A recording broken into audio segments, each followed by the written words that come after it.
नमस्कार मित्रांनो, विण दोघातीलही तुटेना या मालिकेच्या येणाऱ्या काही भागामध्ये मित्रांनो एक आता जबरदस्त असा ट्विस्ट आपल्याला बघायला मिळणार आहे।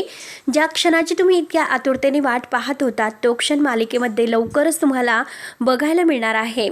आणि आता अंशुमन हा आता स्वानंदीच्या जीवावर उठणार आहे, कारण अंशुमनचे सगळे काही आता प्लॅन फ्लॉप करत स्वानंदीने मात्र या घरातून आता त्याला हकलून लावलेला आहे। आणि ते कशा प्रकारे आता मात्र समोरच्या समोर सुद्धा अंशुमनचा आणखीनच खरा चेहरा येऊन आनंद निर्दोष आहे हे सत्य आता समजले असल्यामुळे मलिका आणि अंशुमन आणखीनच चवताळलेले आहे। आणि हे सगळं काही होतं तर ही स्वानंदी आपल्याला आडी पडते आणि म्हणून मात्र आता हे सगळं काही होत आहे। तर आता ह्या स्वानंदीला मात्र या जगातून कायमचं उठवण्यासाठी मात्र यांनी हा प्लॅन केलेला आहे।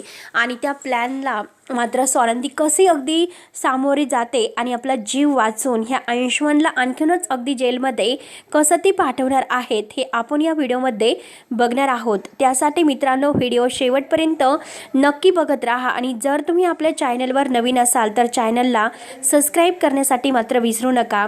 तेव्हा आता मित्रांनो हे बघा, होळीच्या ह्या सणावर मात्र आनंद आणि समर एकत्र आलेले आहेत, कारण होळीच्या सणाला दोघांनाही दोघांची असण्याची नसण्याची आता एक अशी जाणीव झालेली आहे। आता सगळ्यांना मात्र आता हे सगळं असं वाटतं की आनंद भाऊजी आणि समर या दोघातील जे नातं आहे ते मात्र एक आता विश्वासाचं नातं होतं। आणि त्यात म्हणजे ह्या अंशुमनने त्यात आणखीन घोळ घालून ते अगदी तोडण्याचा प्रयत्न केलेला आहे। परंतु आता स्वानंदी अशी काही एक व्यक्ती आहे की तिच्यामुळे सगळं काही जोडलं जातं, सगळ्या नात्यांना ती जोडून ठेवण्याचा प्रयत्न करत आहेत। अंशुमनचं नातं वेगळं आणि आनंद भाऊजीचं नातं वेगळं हे समरला ती दाखवून देते। अंशुमन काय वागतो, अंशुमन किती चुकीचा वागतो हे एक सत्य मात्र आता अंशुमनचं आता समोरच्या समोरच घडलेला आहे, कारण आनंदने तो हार चोरलेला नाही हे आता सगळं पुराव्यासहित सिद्ध झालेलं आहे। कारण हा खरा चोर तर अंशुमनच आहे। मलिका ही स्वतःवर सुद्धा येऊन देत नाही आणि स्वतःवर येऊन न देता मात्र सगळं काही ती ह्या म्हणजे अंशुमनवर ढकलण्याचा प्रयत्न करते। परंतु त्याच वेळेस आता अंशुमन एक असं वाक्य बोलतो की आई, तू जे काही करते तर ते मला भोगावं लागतं, त्यामुळे तू प्लीज असं काही अगदी करू नको आणि माझ्यावर सगळं काही ढकलून देऊ नकोस। म्हणून मात्र आता हे जे काही झालेले आहे त्याची खरी सूत्रधार मलिकासुद्धा आहे हे आता स्वानंदीच्या लक्षात आलेले असते।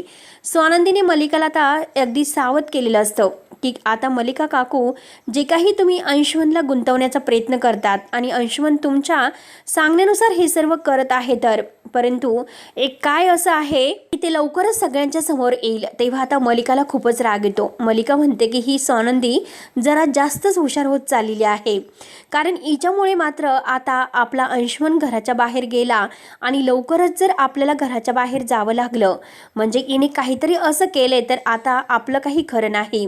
त्यामुळे आपल्यालाच आता असं काहीतरी डाव लढवावा लागेल की जेणेकरून आता ही स्वानंदी कायमची जग सोडून गेली पाहिजे।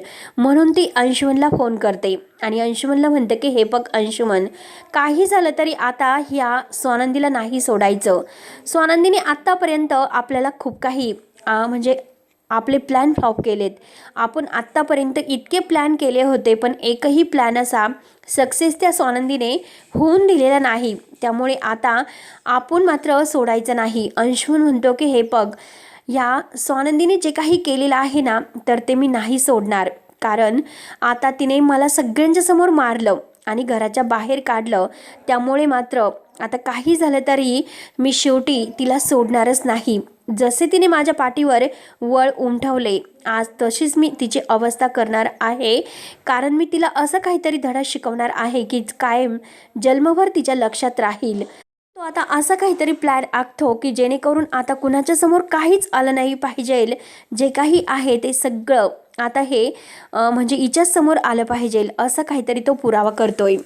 म्हणून तो गाडीचे ब्रेक फेल करण्याचं ठरवतो। स्वानंदी आता सकाळीच ऑफिसला जाणार आहे, कारण आता समरने तिला आता एक अशी नवीन कार गिफ्ट केलेली आहे स्वानंदीला ऑफिसला जाण्यासाठी, आणि त्याच गाडीचे ब्रेक तो फेल करतो। त्याच गाडीचे ब्रेक फेल करण्याचं तो ठरवतो, कारण आता त्या माणसाकडून सगळं काही तो करून घेतो आणि हे सगळं आता स्वतःवर न येण्यासाठी, कारण आता अंशुमनचे सगळे हक्क काढून घेऊन ते सगळे हक्क स्वानंदीला दिले गेले आहेत आणि स्वानंदी मात्र जे काही करत आहे ते केवळ सगळं काही म्हणजे चांगलं करत आहे आणि आपले हक्क ती घेते।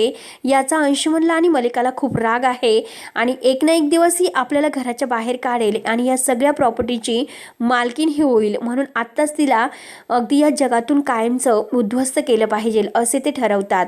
आता मात्र गाडीचे ब्रेक फेल केल्यानंतर आता स्वानंदी सकाळी सकाळी उठते। आता देवपूजा वगैरे सगळं काही करून ती छान तयार होते। समर येतो, समर तिला गुड मॉर्निंग करतो। दोघंही आता छान तयार होऊन आता ऑफिसला जायला निघणार असतात, पण त्याच वेळेस आता स्वानंदीला असे काहीतरी संकेत सकाळपासून मिळत असतात, कारण आता जो काही आरतीचा दिवा आहे तर तो दिवा आता असा विझण्याचा प्रयत्न फडफड करत असतो।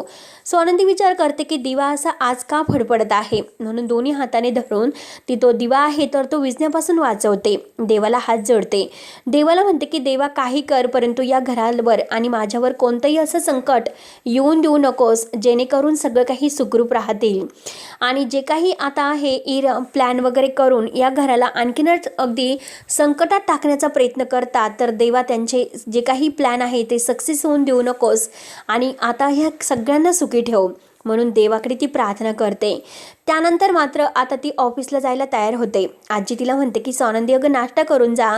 स्वानंदी म्हणते की आजी अहो भूकच नाही, मी तेथे गेल्यानंतर नक्की करेल। आजी आता ऐकायला तयारच नसते आणि तेवढ्यात आता जो काही दुधाचा ग्लास आहे तर तो पालथा होतो। आता स्वानंदीला असं वाटतं की आज मला असे नवनवीन संकेत का भेटत आहे, नक्की काय असं घडणार आहे, कारण दुधाचा ग्लास पालथा होणं हे खूप मोठं एक अपशकुन आहे आणि सकाळी दिवासुद्धा आता फडफडत होता। नक्की काय होणार आहे, कशाची ही सगळ्याची चाऊल आहे।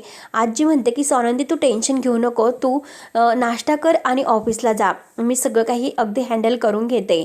स्वानंदी म्हणते की आजी मला सकाळपासून आज असं का होत असेल, नक्की असं काय घडणार आहे याची मला भीती वाटते। आजी म्हणते की हे बघ, मनामध्ये काही आणू नकोस, देवावर विश्वास ठेव, सगळं काही ठीक होईल। आणि आता अंशुमनला तिकडे असं झालेलं असतं, कधी ह्या स्वानंदी गाडीमध्ये बसन आणि तिच्या गाडीचा खूप मोठा ॲक्सिडेंट होईल।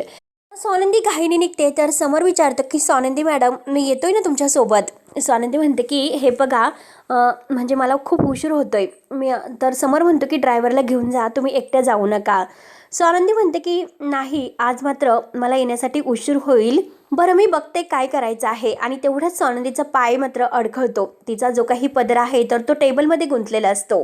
आता स्वानंदी मागे वळून बघते तर पदरसुद्धा आता टेबलमध्ये गुंतलेला आहे, म्हणजे स्वानंदीला एक एक असे संकेत मिळत असतात आणि स्वानंदीला आता घाईने जायचं असतं, म्हणून ती घाईने निघते आणि त्याच वेळेस आता ती गाडीमध्ये बसते। आणि तोपर्यंत इकडे मलिका तर खुशूत बघत असते। मलिका म्हणते की हो हो घाईने जा आणि अगदी सावकाशे, म्हणजे आता तू परत मागे नाही येऊ शकत असं आता मनात म्हणून खुश होऊन हसत असते।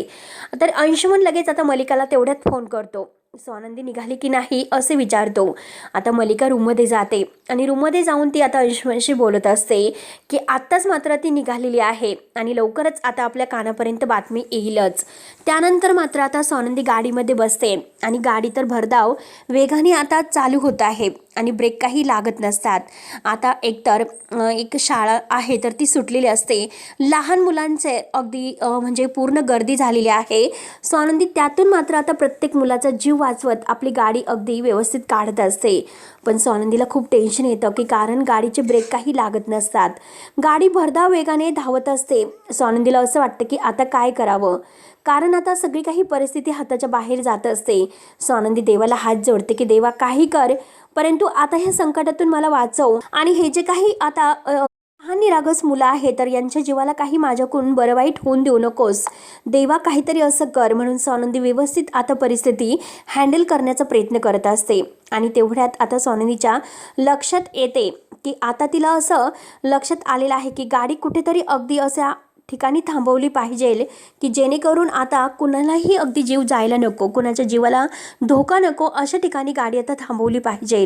इकडे अंशुमनला तर खूप हसू येत असतं, कारण ती स्वानंदी कायमची गेली आणि ती स्वानंदी गेल्या क्षणी मी आता कसं त्या राजवाड्यांच्या घरामध्ये प्रवेश करतो आणि अगदी हक्कालचा माणूस बनतो, त्या समरला सुद्धा मी धडा शिकवतो, कारण ती स्वानंदी आता काही करायला येते नाही आणि समरला तर आता कसं गुंडाळायचं हे माझ्या बाया हात का खेळा आहे, म्हणून तो स्वतःची खूप खुश होत मोठमोठ्याने हसत असतो. आणि त्याच वेळेस आता इकडे स्वानंदी जोरात आता आपल्या गाडीचं ब्रेक दाबते, परंतु ब्रेक काही लागत नाही आणि बरोबर ती आता कुणाचाही जीवाला काही न होऊन देता अगदी एका झाडावर जाऊन आपली गाडी ही जोरात आदळते. आता गाडीचा जोरात अगदी अगदी अपघात होतो. आता अपघात झाल्या क्षणी आता स्वानंदीच्या डोक्याला एक जखम होते. स्वानंदीचा जीव मात्र वाचलेला आहे, परंतु एक आता जखम जोराची होते, त्यातून रक्त यायला सुरुवात होते आणि त्या क्षणी ती देवाला हात जोडते आणि बेशुद्ध पडते. आता मात्र स्वानंदीच्या गाडीचा एक खूप मोठा अपघात झालेला आहे आणि स्वानंदीने कोणाचाही जीवाला काही न होऊन देता आपला जीवसुद्धा वाचवलेला आहे, परंतु स्वानंदी बेशुद्ध झालेली आहे. आजूबाजूचे लोक अगदी धावतच येतात आणि त्याच वेळी समोरचा जो काही कॉल आहे तो स्वानंदीच्या मोबाईलवर येत असतो आणि आता तेथील आजूबाजूचे लोक मात्र ते फोन करतात की आता तुमच्या वाईफचा ॲक्सिडेंट झालेला आहे. आता हे ऐकल्यानंतर समरला खूप मोठा धक्का बसतो आणि त्या क्षणी आता स्वानंदी शुद्धीवर सुद्धा येते. आता स्वानंदी शुद्धीवर आल्यानंतर आता मोबाईल घेते आणि त्या व्यक्तीला म्हणते की मोबाईल प्लीज द्या, म्हणून ती समरला आता बोलत असते की हॅलो समर राजवाडे, लवकरात लवकर इकडे या, माझ्या गाडीचा अपघात झालेला आहे, परंतु मी सुखरूप आहे, काही काळजी करू नका, तुम्ही अगदी म्हणजे घाईने येऊ नका. आता समोरला एक धक्काच बसलेला असतो आणि तो म्हणतो की हे झालंच कसं, असं स्वानंदीच्या गाडीचंही म्हणजे ॲक्सिडेंट होत झालंच कसा, कारण इतकी नवीन गाडी असताना मात्र नक्की काय झालं असेल याचा त्याला खूप टेन्शन येते आणि घाईने तो आता अगदी वाऱ्याच्या वेगाने इकडे आनंदला घेऊन तेथे येऊन पोहोचतो आणि आता स्वानंदीला घाईने हॉस्पिटलला नेलं जातं, परंतु स्वानंदीच्या जीवावरचं हे संकट अगदी म्हणजे इतकं काही लागलेलं नाही, म्हणून आता अगदी निभावलेलं असतं. तेव्हा आता समर चक्क स्वानंदीला घट्ट अशी मिठी मारतो आणि म्हणतो की स्वानंदी, खरंच मी देवाचे खूप खूप आभार मानतो, की जर तुम्हाला काही झालं असतं तर मी काय केलं असतं. तेव्हा आता स्वानंदी समरकडे पाहतच असते. एक आश्चर्याचा धक्का मात्र आता स्वानंदीला बसलेला आहे, कारण चक्क आता ह्या म्हणजे समरने तिला मिठी मारलेली आहे आणि त्याला आपल्या जीवाची किती काळजी आहे हे स्पष्ट मात्र त्यामध्ये दिसून आलेले असते. आणि समर आणि स्वानंदी आता घट्ट एकमेकांच्या मिठीत आहे हे बघून आनंदला सुद्धा खूप छान वाटतं. आनंद म्हणतो की काय समर राजवाडे, प्रेमात पडलात की काय. आता समर म्हणतो की अरे आनंद काय बोलतोस, स्वानंदी मॅडमच्या जीवाला जर काही झालं असतं तर मी काय केलं असतं, आणि खरंच मी देवाचे लाख लाख आभार मानतो की माझ्या स्वानंदीला काही झालेलं नाही. आता स्वानंदी आणि आनंद एकमेकांकडे बघून हसतात, कारण राजवाडे चक्क आज हे जे काही बोलत आहे ते आश्चर्याचा धक्का सगळ्यांना बसलेला आहे. तेव्हा आता मित्रांनो, स्वानंदीचा जीव सुखरूप वाचलेला असतो, पण हे सत्य आता लवकरच सगळ्यांच्या समोर येणार आहे की गाडीचा अपघात झाला कसा, अंशुमनने ब्रेक फेल केलेला आहे हे अगदी समोरच्या समोर लवकरच कसं येते, स्वानंदी प्रूफसह आता अंशुमनला कसं पकडून देते हे आपण पुढच्या व्हिडिओमध्ये पाहणार आहोत. त्यासाठी मित्रांनो पुढे नक्की काय होतं हे बघायला विसरू नका. धन्यवाद.